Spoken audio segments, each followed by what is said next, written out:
4, the third pillar. Welcome back to Giatti Glow, and welcome to week 4 of our Ikigai journey. I'm Barb Giatti, and I'm glad you're here. Every week we come together to grow and glow, learning to live more fully, more consciously as we glow from the inside out. This is week 4 of 12 of the Giatti Glow Ikigai podcast series. If you're following along in my 12-week Ikigai book, that's fantastic. If you don't have the book, that's absolutely fine, but you will want something to write with and write on. If you'd like to get the book, just go to the About section of Giatti Glow where you found this podcast, and there will be a link to my 12 Ikigai Coach Sessions for Coaches and Individuals book on Amazon. Or you can just go to Amazon and search for Schnarr Coach. That's Schnarr Coach. Schnarr is my maiden name, and that's what I use for these books. You can support this podcast by buying any of my books or donating on Buy Me a Coffee. The links are in the Giatti Glow description and at thelifecoach.store. And now we have merch. You can go to zazzle.com/JottiGlow and pick yourself up a t-shirt or a candle or lip balm or all kinds of goodies. And it sure would help me out if you could like, subscribe, and share this podcast. Thanks. By now, you may be sensing that this process is reshaping the way you look at your life. Not in dramatic, disruptive ways, but in subtle ones. You may be noticing moments of clarity, moments of discomfort, moments where something inside you says, yes, this feels true, or no, this no longer fits. In the first 3 weeks, we focused inward. We explored what brings you joy. We honored what you love. We named the strengths that already live inside you, even the ones you may have overlooked. This week, we turn our attention outward. Today, we step into the third pillar of Ikigai, what the world needs. This pillar is where purpose begins to stretch beyond the boundaries of self.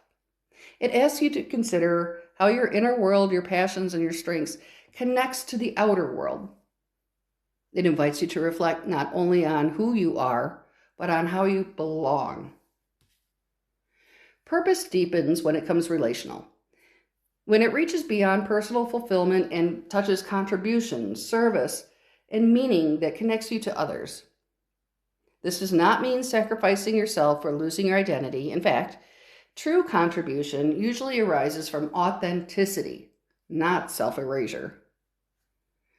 Understanding what the world needs does not mean carrying the weight of every injustice or problem or unmet need. Ikigai is not about martyrdom. It's about resonance. It's about noticing which needs move you, which stories stay with you, and which issues tug at your heart even when you try to look away.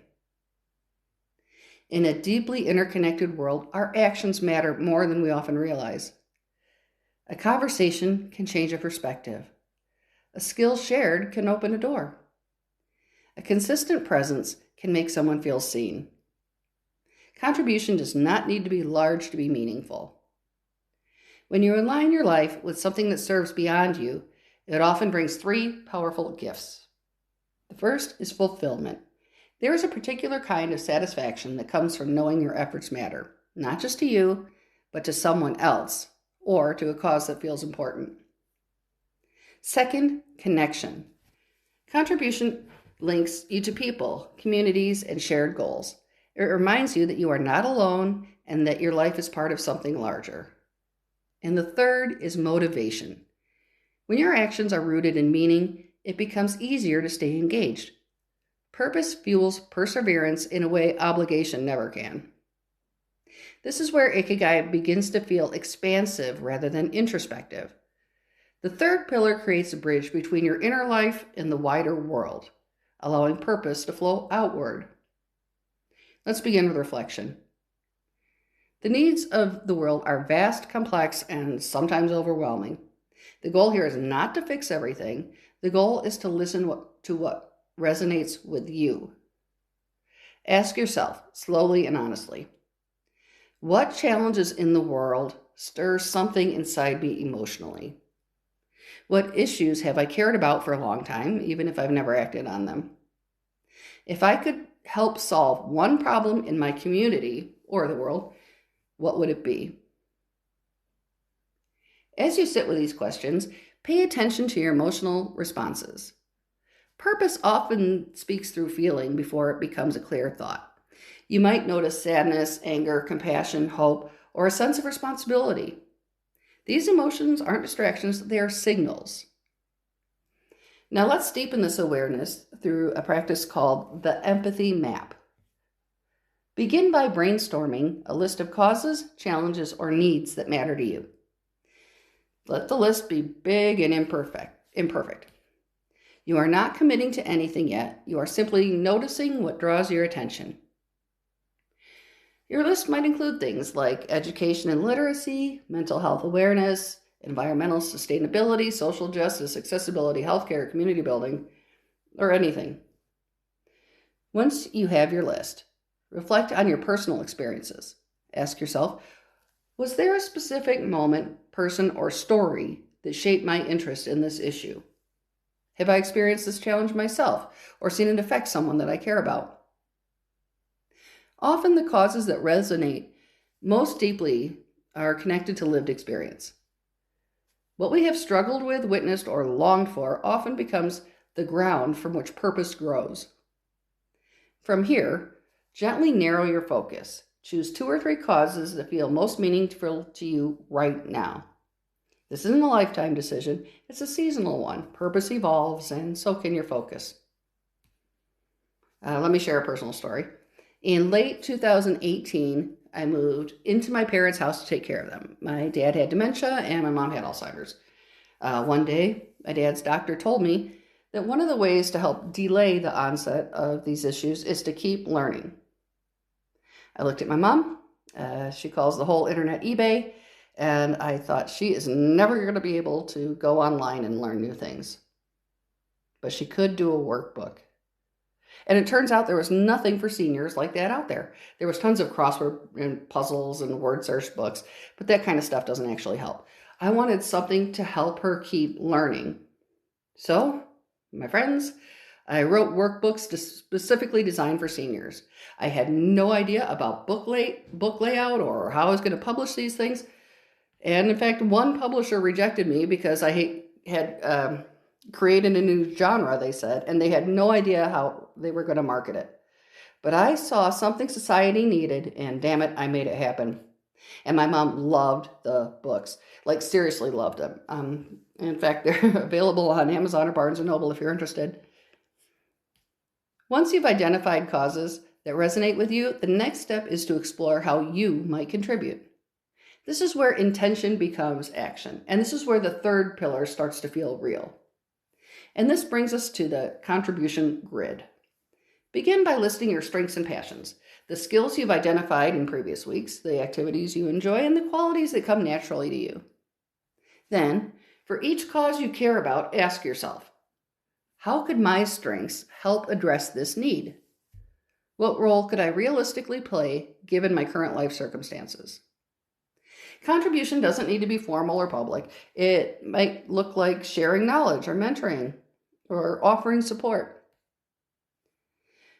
For example, if you care about mental health and you're skilled in writing, you might create educational content, share personal experiences to reduce stigma, or help organizations communicate their mission more clearly. Once you see a few possibilities, choose one small, specific action that you can take this week. Keep it manageable. Purpose grows through movement, not pressure. At this point, it's very common to feel overwhelmed or doubtful. You might think, well, I'm just one person. Can I really make a difference? Well, of course you can. Impact is cumulative. Small actions, repeated with care, create change. You might think, I don't have enough time or resources.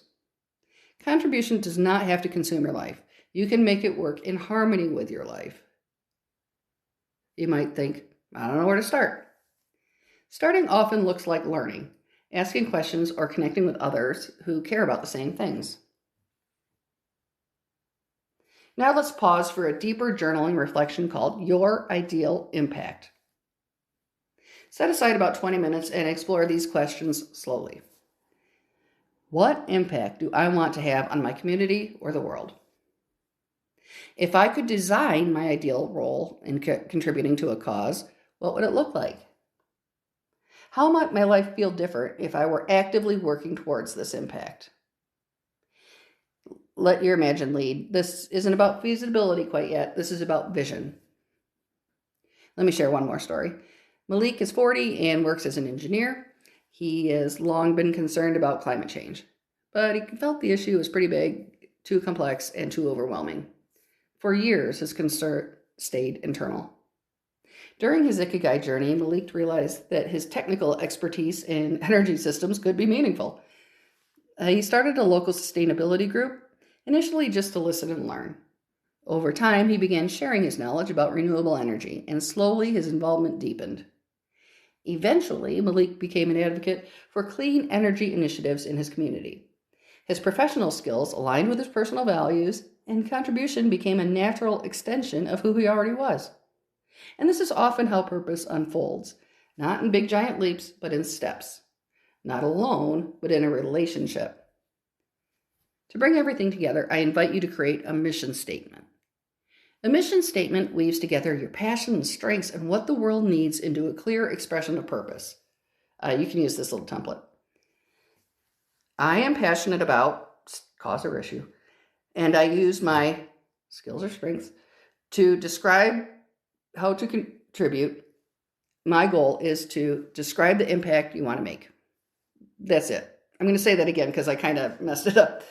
I am passionate about cause or issue, and I use my skills or strengths to describe how you contribute. My goal is to describe the impact you want to make. I hope that made sense. Write it down, keep it visible, and let it evolve as you do. And as we close today's episode, this is what I want you to remember. Understanding what the world needs does not mean taking care of the whole world. It means listening for where your care naturally flows. Contribution does not need to be grand, perfect, or exhausting. It only needs to be meaningful to you.